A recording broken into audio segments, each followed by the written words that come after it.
lealtad. Nos miran con algo así.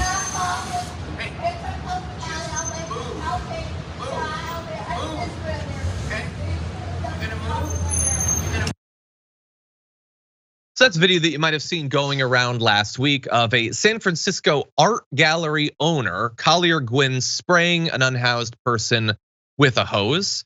As bad as the video is, the initial statements from Collier, including, I totally understand what an awful thing that is to do, but I also understand what an awful thing it is to leave her on the streets, is his repeated refusal to admit that that was a horrendous way to treat another person.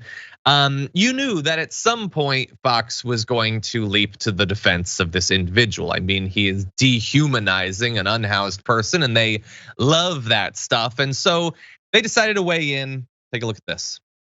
It's what I've been talking about for a while, an autonomous zone for people who wish to be homeless.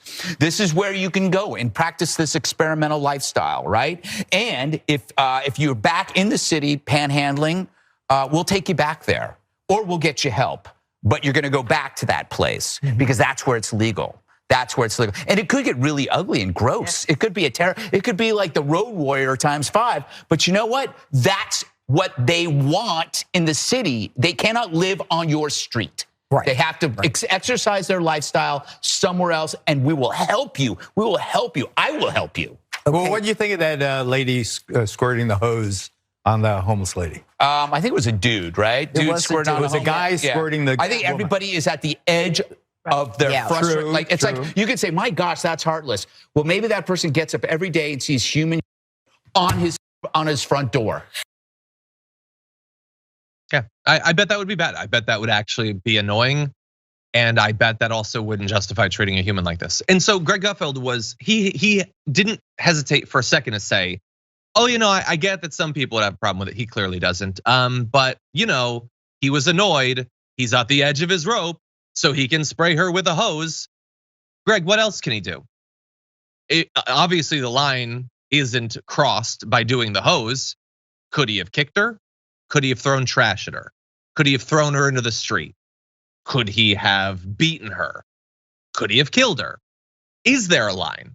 When would he have crossed it? I mean, after all, he was annoyed by her being there. So I'm just curious where the line is supposed to be. And I'm a little bit worried about where you would place it, since your solution to, I'm gonna call it a crisis, you mockingly pretend that everyone is choosing to engage in an experimental lifestyle. Your solution is to set up a camp in the literal desert, according to you, and then ban these people from being anywhere other than that camp until they make the decision of owning a home in America in 2023.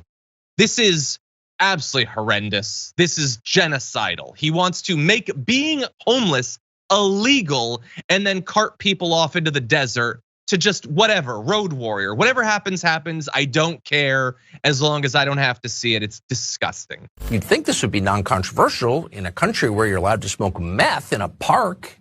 Kids are encouraged to smoke weed, but it's very controversial because unlike meth and weed and crack, tobacco is bad. Several members of the Capitol Press Gallery are horrified by this and they're complaining. So you have to kind of wonder, why is tobacco so dangerous? Well, we thought we would ask a member of Congress who uses it, who smokes an occasional cigar. Troy Nehls joins us tonight. Congressman, grateful that you're here, willing to stand up for the most American of all pleasures, which is tobacco. Sorry to say it, it's true, it founded the country. Okay, so there's a lot of making up fake arguments that we're gonna dissect, but he introduced that guy Troy Nehls as some sort of expert on the long-term health impacts of smoking because he likes cigars, and that might lead you to believe that the segment is going to be ridiculous. Yeah, pretty much. Take a look at how it continued. This is typical from the left. They want to infringe on our rights. They want to complain about our smoke. They're probably complaining about maybe my aftershave or the color of my tie. It doesn't end. But if you were smoking weed or meth, no one would say anything. What is it about tobacco, which was a religious sacrament for the American Indians, for all the Mesoamerican Indians? What is it about tobacco that triggers them so profoundly, do you think? I don't know. Maybe they've never tried one, but you look at a nice Ashton cigar. It's a beautiful cigar. It's mild, made Arturo Fuento. It's a great cigar. Try one. Oh, I have. Congressman Troy Nehls, striking a blow for freedom. That is the smell of freedom. We appreciate your coming on tonight and standing up for Americanism. Thank you. God bless. Great to see you. Yes, everything about that was so natural. The fake lighting of the cigar, the fake laugh in response to it, the whole thing was just like their hearts weren't even in it. They were way more into demonizing the new M&M packaging. But this thing about, so what is this actually about? They're letting you smoke in the Capitol again. Because apparently, like, they know that they're gonna have the metaphoric smoke-filled back rooms. Now they want them to actually be filled with smoke as they organize to deliver for their donors.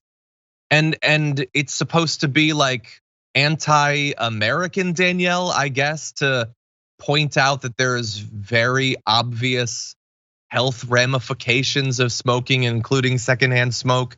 I don't know. What do you think? This has to be one of the dumbest segments I think that I've ever seen Tucker Carlson do, and that is like saying a lot.